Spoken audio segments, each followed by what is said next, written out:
Welcome to Codex, a history of video games. I'm Mike Coletta. And I'm Tyler Osby. And today we're continuing with Naughty Dog Part 3. Tyler, this is all you.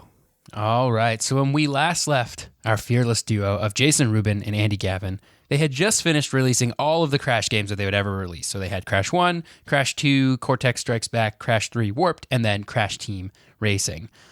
These are not all the Crash games that would ever be released, but it is all of the ones that would be made by Naughty Dog. Basically, all of the good Crash games were released.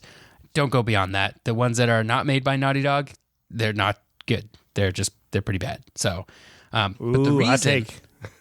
What? Like, hot take. Yeah, hot take. They're not good. I think there's one called The Wrath of Cortex and Twin Sanity. Actually, I never played them, so I don't know if they're actually bad.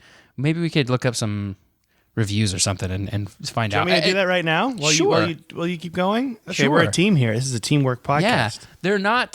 They were not as well received as the originals, so that should say something to you. But the reason that Naughty Dog couldn't make any more Crash games is because of their relationship with Universal. So we covered this a little bit on the past one, but that started out as a really good relationship for them that got them the money and the creative control that they needed to make those best-selling PlayStation games, both in the US and in Japan, which, remember, is very hard for an American company to do, is to sell games in Japan. So after their contractually obligated 3 Crash games, plus one more because they did Crash Team Racing, Naughty Dog said goodbye to Universal and started to go their own way.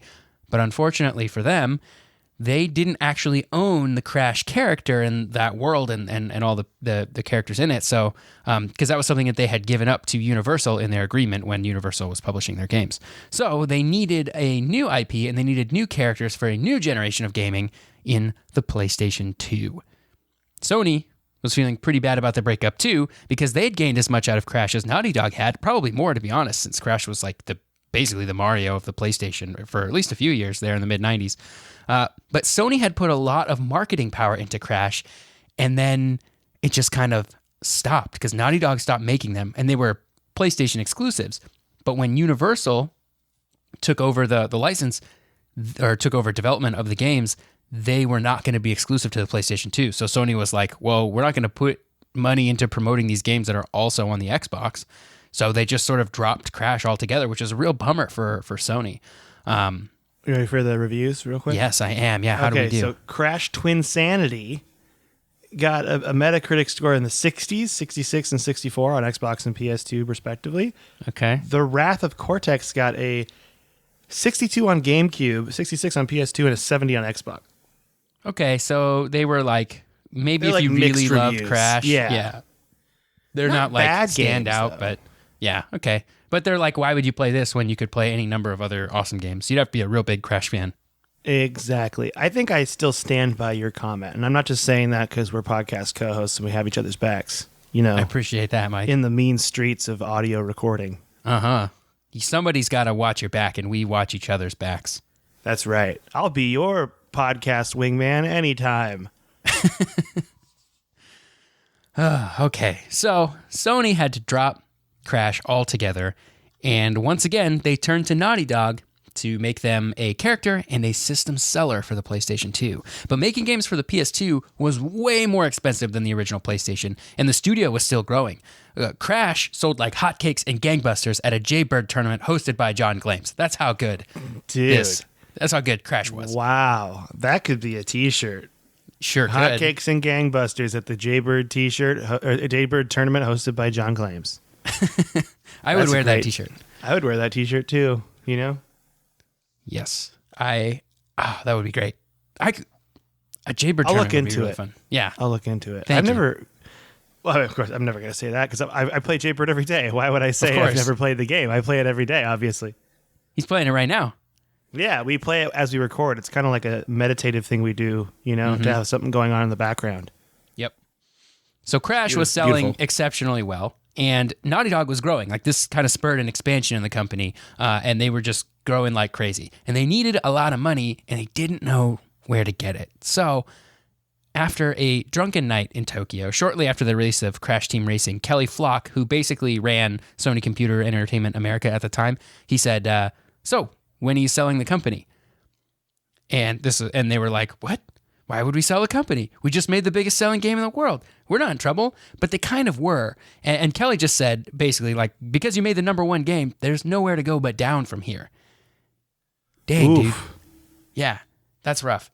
And it's probably also correct. So Jason recalls saying, he recalls, like, that kind of hit me with the alcohol. So he was like, those two things working together were like, really made him think, you know? So Dude, he had real worked drunken moments in Tokyo, real life stuff happening. I know, yeah. There's some real talk happening. Drunken mind speaks a sober soul, you know? Ooh, that was beautiful, Tyler. Thank you. Are I you didn't a make it poet? up. No, I didn't make that up. Somebody else did. I don't know who did, Tyler though. I just heard it somewhere. Osby, podcast co-host, Jaybird champion, poet. We're getting there. I'll be releasing my collection of short poems soon. That's not true. I don't have any poems. So, I forgot where we were. Here we are. Jason had worked really hard on Crash Team Racing, and he was kind of feeling the burn at this point. It wasn't like they wouldn't be able to keep on working on games if they sold the company. Plus, they were at a really high point, which is like kind of the right time to sell something. And then with games getting more and more expensive to make, it's very hard to do it by yourself as a developer unless you just have like just piles and piles of money. So they needed a publisher, and they needed one they could trust, because remember, they had been burned by the lack of creative control that EA kind of took from them, and they were kind of burned by how Universal just kind of took Crash from them when they went off. So they were at a little bit of an inflection point here in that they needed to find another partner, but they had not great experiences with partners in the past. So this was a company that wanted to make to be independent and make great, high quality, high production value games. But the way the industry was going, and still is, like even more so today, this was becoming harder and harder for them to do. So they really needed to find a partner. But when they were thinking about who they wanted to partner with, it always came back to Sony. Sony had always given them that creative control to make whatever they wanted, and they were always opening up the wallet to pay for something. That's how valuable Naughty Dog was to the PlayStation brand, and they respected Naughty Dog's ability to make quality games. Remember, at one point, Universal's role was basically to take the money that Sony gave Universal and just give it to Naughty Dog, which is part of the reason why they were like, why does Universal even exist? What would you say you do here? You know? Yeah, they don't do anything except pass money around. That's right. And being independent is tough, and it's hard to weather the storm if a game goes sideways. So as the company grew, Andy and Jason felt like they had a responsibility to their employees. Like if one game went south and the studio went under, that's a lot of people whose lives are affected. So if they had sold to Sony, though, a lot of that risk would be mitigated because they have room to fail a couple times, probably before Sony would truly pull the plug. They didn't have enough money to finance their own games, but they also were feeling like they were a little bit too big to fail in that they had a debt to their employees. So they sold to Sony, and they became a first-party developer for the PlayStation 2. I just want to time out here for a second. Yeah. Good guys, Andy and Jason, looking out for their employees. That made me happy. That made me real happy. Because, you gotta think about that. Like when Telltale went under, everyone's like, that's a lot of people's jobs. Yep. People need to work. They need to eat. They need to go buy John Glames t-shirts. They need to have money to do that. And it's hard when like the people that make those decisions that cause a company to go under are the ones at the top. So they're the ones responsible, right? Like general programmer on the ground here is not the reason this game is going to fail. It's not the reason that this company is going to go under. But Jason and Andy at the top, all of the decisions they're making are like, well, how do we continue to make great games while also staying alive, right?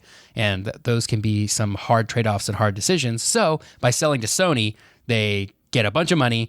They get a bunch of runway in case something goes wrong. And they liked developing for the PlayStation brand. They liked working with Sony. It was kind of a win-win all around. And Sony then got control of the studio that they were sure was going to make hit games for their console, and they wouldn't have to worry about those games going anywhere else ever again, which is kind of how they got burned with Crash. So all of this went down while Jak and Daxter was in pre-production. Sony loved the game, but both Naughty Dog and Sony remembered being burnt by Universal because they didn't own the IP. So Sony didn't want to take that risk again. So when they went to buy Naughty Dog, they said, hey, we want to own the IP of this next game, Jak and Daxter. And Jason and Andy were like, oh boy, here we go again, right? But basically they said, cool, then you have to buy the whole company. So it's kind of like what would happen with Bungie and Microsoft, I think. Microsoft bought Bungie, but then in 2007, Bungie wanted to split and leave Microsoft. Microsoft retained the rights to Halo and spun up 343 Studios, continued making Halo games. So Sony kind of wanted to own the IP at the same time as they owned Naughty Dog, but they ended up doing that a few years before Bungie and Microsoft did. And Naughty Dog is still owned by Sony today, so they're different from Bungie in that respect because they haven't split off. So actually, Totally. Bungie would be a really cool company to do a history on like this too. It's on my list. It's on my magical list of things to talk about. That would be a one that you and I would have to probably tag team together because we both love a certain special game that rhymes with Bestiny so much. Yep. Indeed we do. Not even trying anymore. It's just the Bestiny. The Bestiny. Destiny is Bestiny. The friend game is the end game. That's true. All of these are true facts. Yes. Anyway, after the sale of Naughty Dog to Sony, they felt pretty good about it. They made sure that Sony didn't like gobble them up and just change the culture or subject them to too much oversight on what they made. Sony trusted Naughty Dog and gave them tons of money to make their new projects. So this worked out really well, considering that, like I said, Naughty Dog is still owned by Sony and continues to pump out quality games. The IGN article, which I should have mentioned at the top, I've been following along this IGN article, which is a really, really good history of Naughty Dog. But the IGN article mentions a contrasting scenario, which is EA. So EA had bought up so many studios, and they would like get them to churn out like one or two more games and like that where the quality was good, where the studio was still kind of independent, and then just kind of runs them into the ground until either everyone who made that studio unique is gone or the studio closed down entirely. We're looking at that right now with BioWare. I think there's a lot of people who are not there who were there during the good old days, and their quality of work has gone down significantly. Ooh, shots fired right over the BioWare bow. You heard us. That's right. SS BioWare, we're coming for you. Mm-hmm. So if you're selling your company to a game publisher, it can be very tricky, and you're going to have to navigate all sorts of crazy waters, and that's all pretty difficult.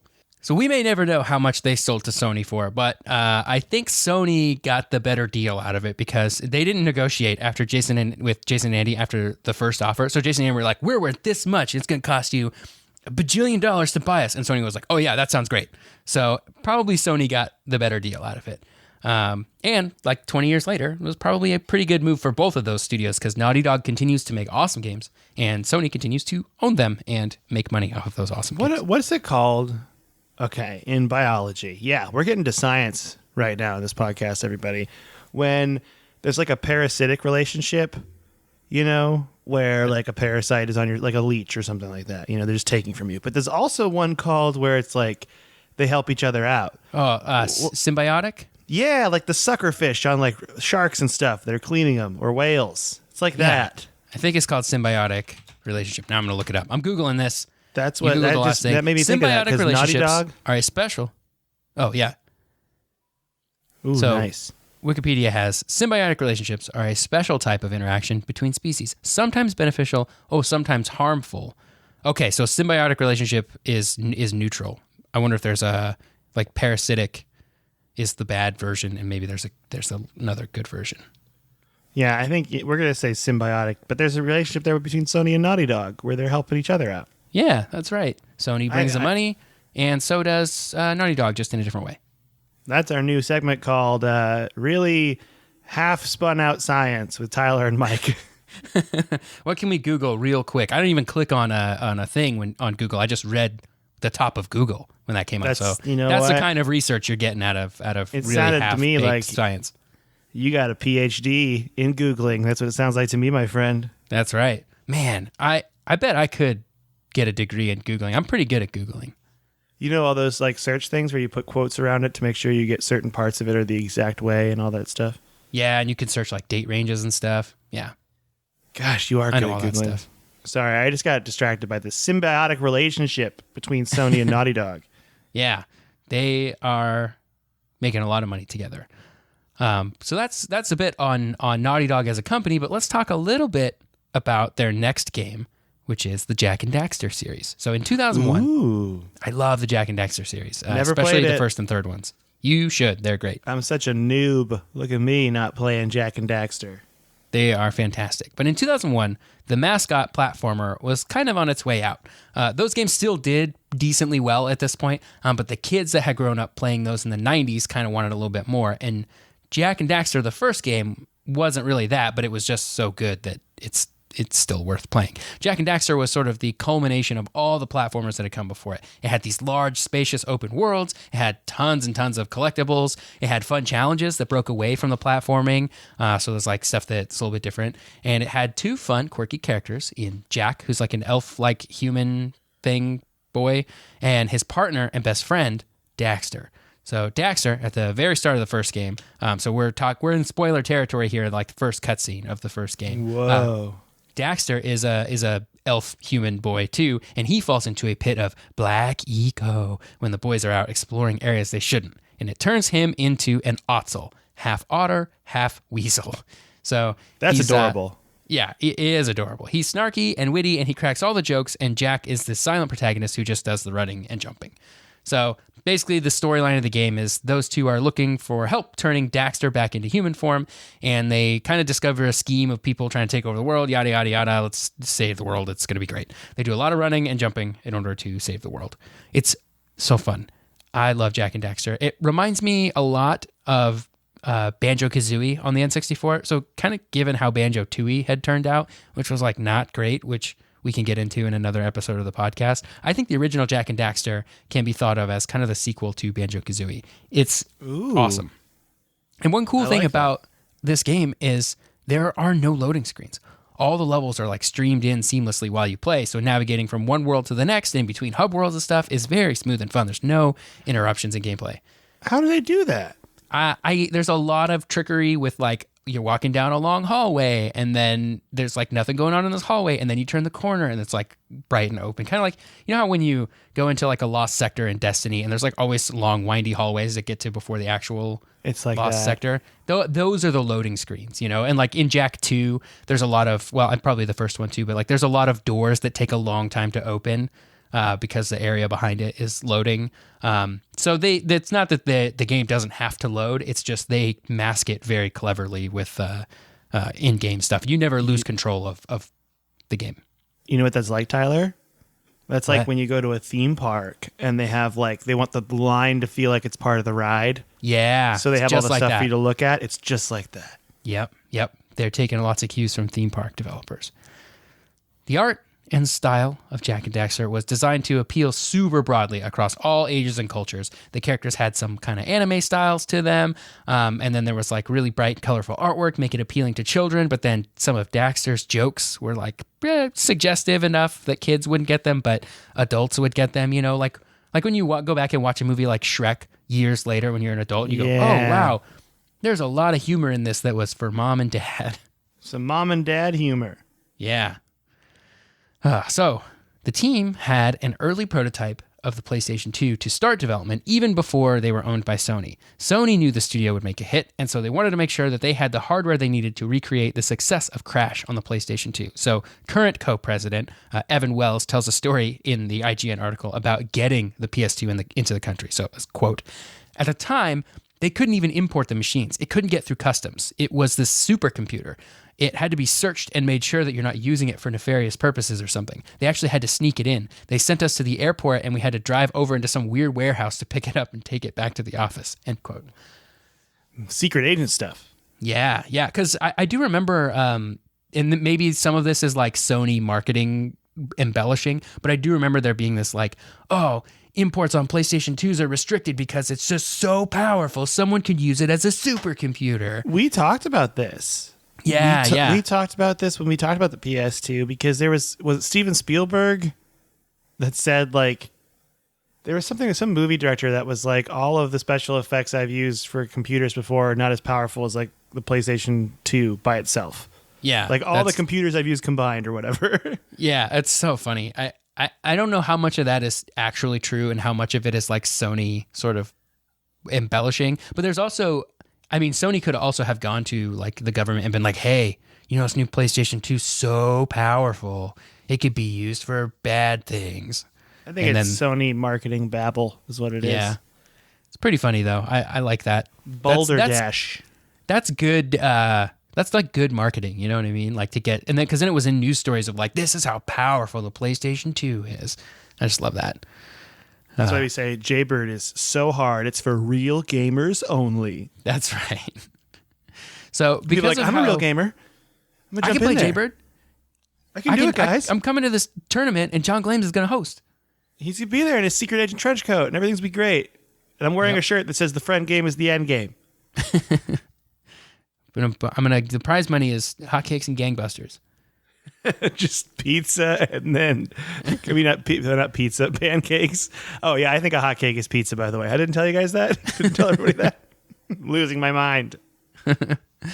All right, so because of how new the PS2 was, they had a lot of trouble actually building the game, and they realized that they probably weren't going to be able to churn out a game a year anymore. They needed 2 years now to build games, and it didn't help that Jak was much more story-based than Crash, something they had wanted to do, but they just didn't have the horsepower in the console back in PlayStation days. So back in the day, games were developed much more sequentially, and by back in the day, I mean like prior to like the Xbox 360 generation. So back in those days, games were developed much more sequentially. So they built the stuff at the start of the game before they built the stuff that comes after it. So the result is a game that starts to feel a little bit rushed by the end, like they're kind of cramming to get it in under the deadline. But the beginning of those games at the time had a lot of time to cook, and they're usually a bit more polished. And that's kind of what happened with Jak and Daxter. Although I'd say the end of that game is still pretty good. It's just not quite as polished as the beginning. It's like they're not cooking it in a crock pot. They're That's right. Searing it up front and then kind of forgetting it in the oven. Yeah. Yeah. That's pretty accurate cooking metaphor. Using. Thank you. Yeah. So when Jak and Daxter released in 2001, it sold super well because it was a really great game. But 2001 also saw... Tyler, real quick. You said it sold super well, but that's not what it says in the notes. What does it say in the notes?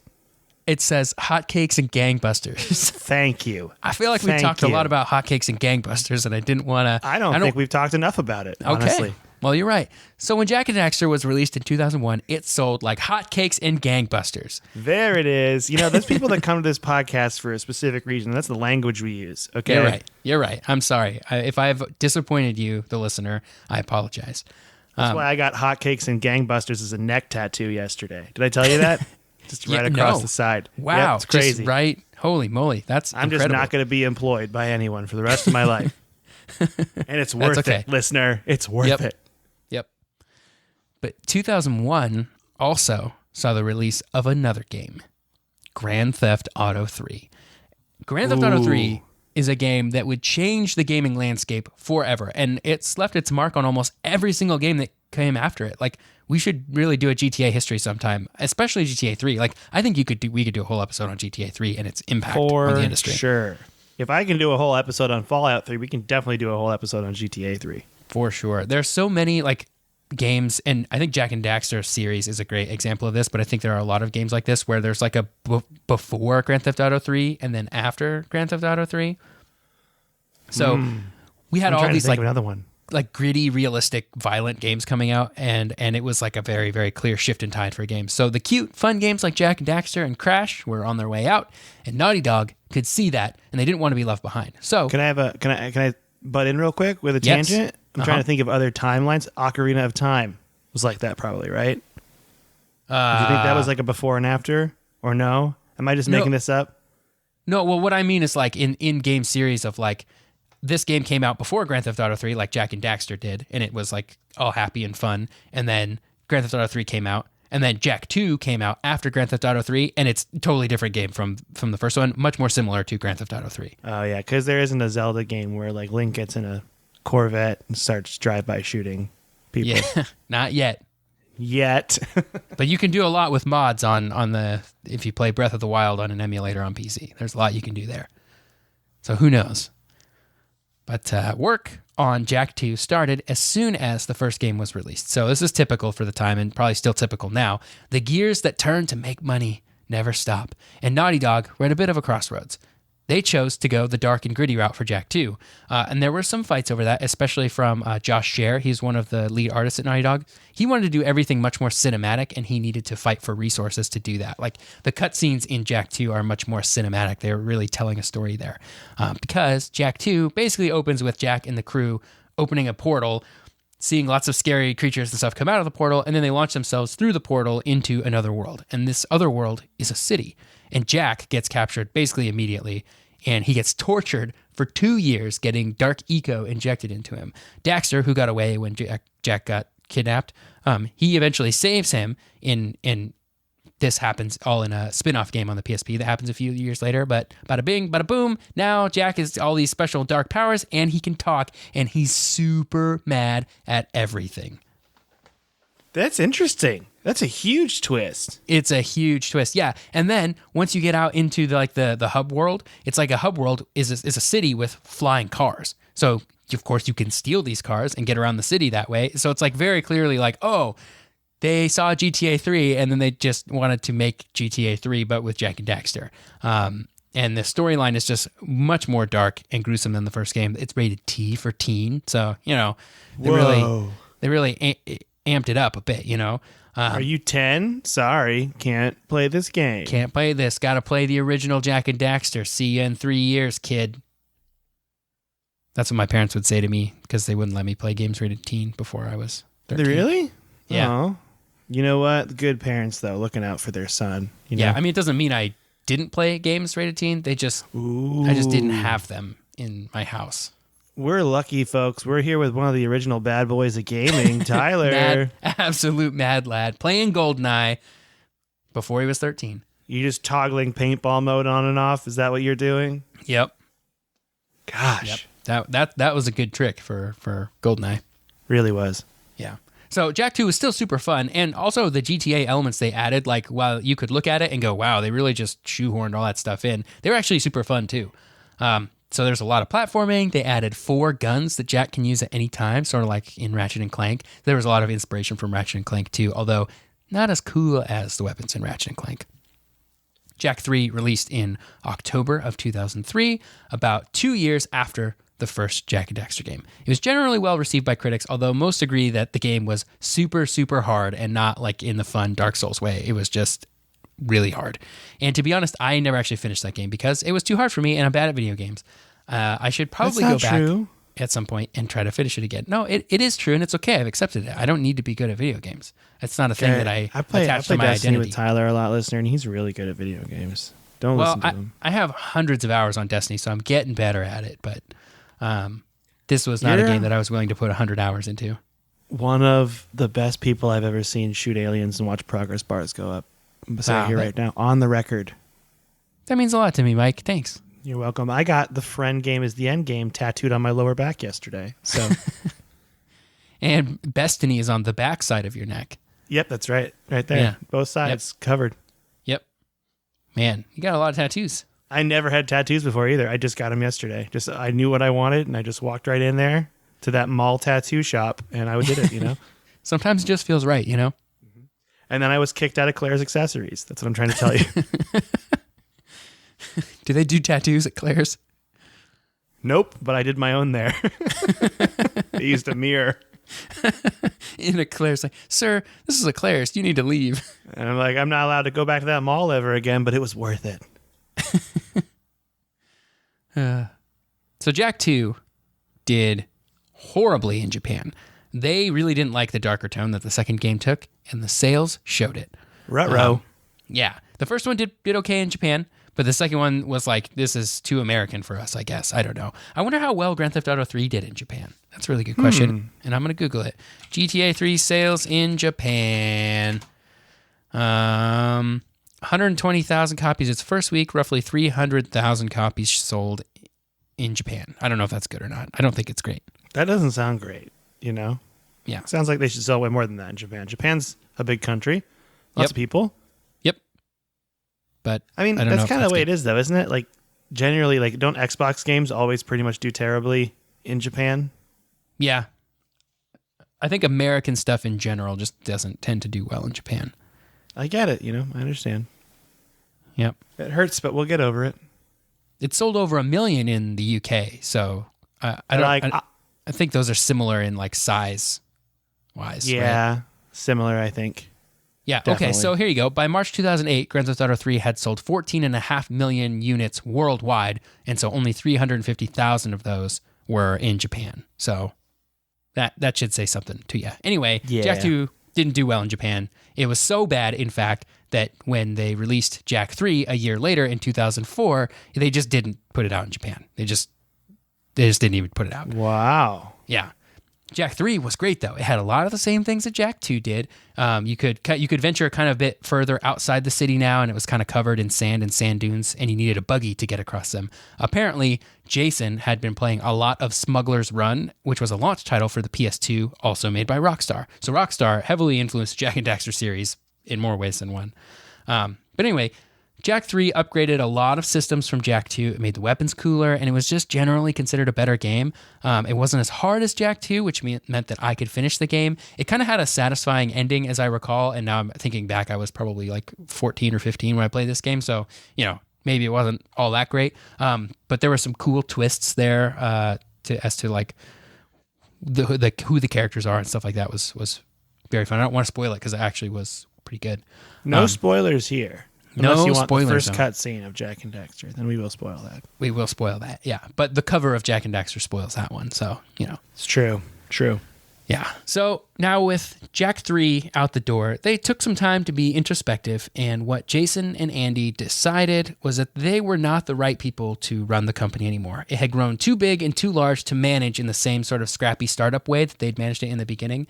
I think this is kind of common with companies as they get bigger and bigger. The people who started it, like, they wanted to make games, and they did. They made a lot of games, and they were working on stuff with the people that made those games, and then as the company grows bigger and bigger, much, much more of your time is required to just manage the company, just like setting up the best practices of how you do stuff. And like you start to get further and further from the actual games and more in just the management part. And they didn't want to do that anymore. So they were looking for their replacements, and who they found were Evan Wells and Christoph Balestra. And those two had been working at Naughty Dog for several years already, and they both come to Naughty Dog in different ways. But what they shared in common was that they both impressed everyone that they had worked with during the Jak and Daxter days. So towards the end of the Jak and Daxter days, it was becoming clear that these were the guys that were going to take over for Jason and Andy. And if you want more detail on that, the IGN article goes into a ton of detail there that I didn't want to get into, but there's a lot of like reasons why these guys were really, really good. They made this transition very slowly because they didn't want to interrupt the process or the magic that was already happening at Naughty Dog, because we're at the time now for another transition. The PS3, which was known as a thing that existed, but it wasn't out yet, was coming along, and it was on the horizon. And Jason and Andy knew that they would need to transition the company over to Evan and Christoph's leadership. So they worked on Jak X, a combat racing game that's kind of like a grittier version of Mario Kart or Crash Team Racing. They had already had a lot of systems for it built because they had all those buggy racing and driving sequences in Jak 3. So I think a lot of that transferred over to Jak X. So relatively easy and quick, although games are always very hard and not easy to make, so it's hard to say like, oh, that was real quick. They just, dropped this game. But they had a lot of stuff already done for it to make Jak X. So that was sort of their transition game, because the move to the PlayStation 3 was going to be a tough one. They needed some new ideas, and while they had gotten lucky and struck gold on their last two trilogies, Crash and Jak and Daxter, the PlayStation 3 era was going to be a bit tougher on the team because they were larger, and they were working on a lot more projects, and they would be sort of divided into two camps, and one of those camps would end up not getting their game made, which is a big, huge bummer. So this was going to be a time of transition, but we'll talk about it next time on Dragon Ball Z. Wait, are we on Dragon Ball Z? Or is this a different? I mean, I'm glowing right now. Is that normal? I'm glowing and my hair's sticking straight up on end. Is that right? Yeah. Okay, cool. Welcome to the Dragon Ball Z Naughty Dog podcast. Oh, that was great. I just thought of Naughty Ball Z. Sorry, everybody. It's really Wow. great to think of something and laugh about it to yourself without sharing it. That shows where I'm at right now in my headspace. Sorry. Well, that's all I've got for us on Naughty Dog Part 3. There will, of course, be a Part 4 as we delve into the PlayStation 3 era. We start talking about Uncharted and how there is not a kart racing game called Uncharted, which I'm really upset There about should still. be. Yeah, I agree. But yeah, Mike, what you been playing? Oh, goodness, Tyler. 'Tis the holiday season, Indeed. isn't it? Oh, it is. And I have been playing so many games this week. So many games I haven't played before. Okay, starting off. Earlier this week, I played Cook Serve Delicious. Remember, I worked PAX for the game Cook Serve Delicious 3. Well, their games went on sale. Super boy. cheap. So I got the first one, playing that. I got the second one too, but I haven't played it yet. Super fun. It's like a typing game almost in a way, the way you start cooking. It's fun. I enjoy it. You upgrade your restaurant, you move on. It's great. Second game I played, because there was a sale on Steam, I picked up Darkest Dungeon. Ooh, tell me about it. So Darkest Dungeon is cool because you essentially are like the HR manager of this estate that you're owning, and the estate has all these places you got to explore, and you hire adventurers to go in there, and they can go insane, or they can die, or they can go insane and then die. And boy. yeah, it's kind of cool because you don't. Where games teach you to be attached to your characters, the game kind of tells you have to be ruthless, and they're gonna die. And there's like a graveyard where all your dead characters are, and it's really dark. It's got some Lovecraftian like beasts you fight too. It seems like I'm really enjoying it. I definitely was picking it up and playing it a lot when I was like out at my girlfriend's family's house for Thanksgiving, and that was super fun. Then the other game I played, and this was based on Nam's recommend. Remember Nam, the email from last week? He emailed us. I got Stardew Valley on my phone. Oh, nice. It was like I hear so many $7.99. good things about that game. Yeah, and I feel like I need a good phone game to play for a bit, you know, when I'm like hanging out or waiting or something. So I picked that up on my phone, and I've been playing it a little bit at a time.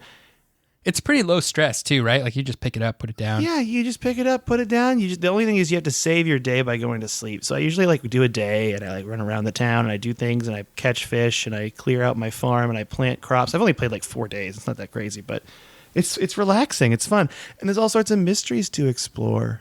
You know, That's great. I just want to explore some mysteries. So I'm doing that, and then I've been playing Destiny 2 with you, obviously, but also I picked up. I had a really big week for games. I'm just realizing I picked up The Outer Worlds again and played that for a spell. I'm kind of slowing down on it. Honestly, I thought this was a game I was gonna be super excited about, and I feel like I'm getting kind of done with it. Yeah. Not done. Well, I just don't really care. I don't know. I don't think it's the game. It's not me. It's you game. I think is what's going on. It's not you. It's me game. I think is what I'm trying to say. It's Yeah. me right now. I'm just not in the headspace for it right now. But I think the game is good, and you should play it if you certainly have Game Pass or whatever. You can play it for free. yeah, But with Game Pass, like no loss there. yeah, I don't know if I would buy the game though. Is what I'm realizing. Oh, Like I don't know if I'd pay full price for it. I think I like it because I have it on Game Pass. Sorry, The Outer Worlds. I thought I Well, loved you, but alas, that's okay. I think you're just great the way you are, but you're not blowing me out of the water. I don't have that like, addictive feeling of wanting to keep on playing, you know? Yeah. I put in a couple hours, I put it down for a week. It's kind of where I'm Yeah. at. I still haven't touched it. I put an hour and a half into it, and I still haven't touched it since basically the weekend it came out, or shortly after I put an hour and a half into it. I was like, this is really cool. Well, I'm gonna go to bed now, and then never picked it back up. But you know what? Good for you for going to bed. What have you been playing? I've been playing a lot of Destiny. Yeah. Super stoked on that. Even though we're in a bit of a content drought right now, like you and me still haven't done the dungeon, the Pit of Heresy, or the raid. Most So like there's still raids. some there's still stuff for us to do. We're actually 2 raids behind because we never did Crown of Sorrow either. Yeah. Yeah. It's upsetting because we have some raid exotics to get. I know. So, and I don't have any raid exotics because I still haven't got the Last Wish, Thousand Voices, or Anarchy. We should queue up with some, at least for like Scourge of the Past again. Even though we had a bad experience at one time, like if we can get through it in 20 minutes, like, and just get another roll at Anarchy, we should probably do that. Definitely. But yeah, so I've been playing Destiny, of course. I picked up Modern Warfare in a Black Friday sale. but I haven't played it yet, so I can report back on that next week probably. I played a little bit more Link's Awakening when I was home for the break, but so it was holiday time. I was spending a lot of time with family, and when I was playing games, I was playing Destiny, but I played a little bit more Link's Awakening. I'm still slowly chipping away at Link's Awakening, but otherwise, It's a long game. Not too many games being played right now. Yeah, but we got all of December, baby. That's right. December is going to be a great time for games. Oh, yeah. I'm going to get a bunch of time off around the holidays, and I'm going to play a lot of video games, I think. And that's what I want you to do. I want you to play all the games, specifically Destiny with me. Yes, out there. That will for sure be played a lot. Well, we're going to get the new season right before the holidays, right? Yeah, I think the new season comes out next week, right? Oh, yeah. I think so. That's right. Man, I got to get to 100. We got one more reset. 100. Ooh, exciting. Yeah, dude. Well, real quick, before I forget, we have an email. Ooh, you want to read me to read the email? Yeah. This is from Nick. He says, amazing. Hey, guys. Huge fan of the podcast. My friend, is it Iona? I think it's an I. Sent me your show a few months ago, and I binged it all in about a week. Dang, wow. Nick, that's a lot of podcasting. It got me through my workday, and I find myself going back and re-listening to old episodes and bringing up little fun facts I learned from you guys in my day-to-day life. Oh, that's fun. Nice. I'm an avid horror gamer, and I know you said you were spooked by Silent Hill, but I think an episode about the Silent Hill or Resident Evil series could be a ton of fun. Plus, I'm sure I'd respect your coverage of the series more than others. Have a happy holiday and kind regards, Nick. Thanks, Nick. He said feel free to use his name, but I don't want to use his last name. You know, it's a lot of public information out there. Sure. You know? But I do think we should do horror games. I agree with Nick. We should. I'm just a scaredy cat, and I get scared easily. You know. Me too.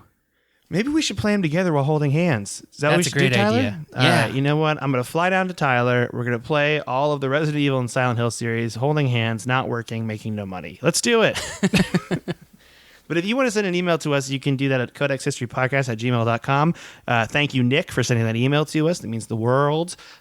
We could also rate and review and subscribe to us on Apple Podcasts or wherever you listen to your podcast. We got another rating on Apple Podcasts. It's very kind of you, listeners, for doing that. We really appreciate it. Even just the rating, you know, just click on that 5 stars. It means the world to us. Or 4 stars, whatever you want to do. Yeah, whatever you think we deserve. We appreciate you speaking your mind and giving us your truth. That's right. Give us your truth. But if you do 1 star and you don't tell us why, I'm going to be really sad. Yeah, same. That just feels like trolling at that point. But, Tyler, you're on Twitter. I am. At SneakerElf. ELPH. Yeah, and I'm on Twitter at Mecoletta, MECOLETTA. Pretty soon going to change my name to The Friend Game is the End Game, though, because it's my new favorite phrase. Just going to throw that out there. And that's our episode. Next week, we got another thing coming from me. I don't know what it is yet. Mystery is there. I'm so excited. Ooh, it's mystery games. But any hoozle, thank you for listening. Bye, everybody. Goodbye.